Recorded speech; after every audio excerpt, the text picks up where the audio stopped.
এক জঙ্গলে দুটি ছাগল থাকতো। একটির নাম ছিল চিন্টু আর একটির নাম ছিল মিন্টু।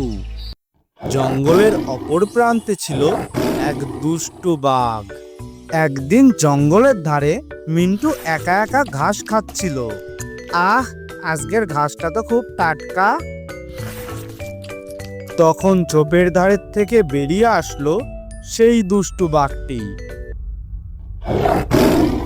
হা হা হা, অনেক দিন পরে এমন নরম মাংস পেতে চলেছি। তুই আজ রাতে আমার খাবার হতে চলেছিস। আজ মনে হয় আর প্রাণে বেঁচে ফেরা হবে না। আজ যদি চিন্টু থাকতো আমি ঠিক বেঁচে যেতাম। কি রে, ভাবছিস কি? আজকে তো তোকে খাবই। তোর আজকে আর রেহাই নেই। বলছি বাঘ মামা, আমার বন্ধু চিন্টু আমার থেকেও মোটা আর সুস্বাদু। তুমি চাইলে আমি ওকে ডেকে নিয়ে আসি, আর তখন তুমি আমাদের দুজনকে একসাথে খেয়ে পেট ভরিয়ে নিও। ঠিক বলেছিস, যা নিয়ে আয় তোর বন্ধুকে।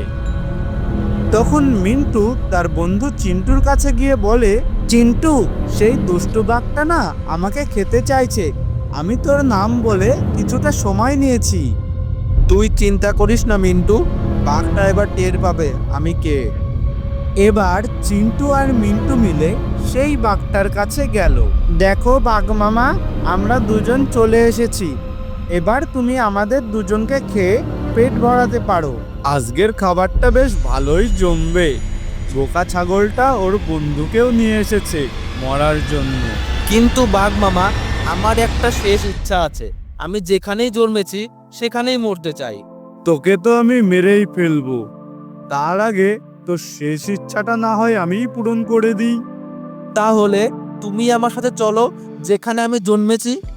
তখন ছাগল দুটো সেই দুষ্টু বাঘটাকে নিয়ে একটা কুয়োর ধারে এসে পৌঁছায়। বাঘ মামা, তুমি এবার আমাকে খেতে পারো। আমি এখানেই জন্মেছিলাম।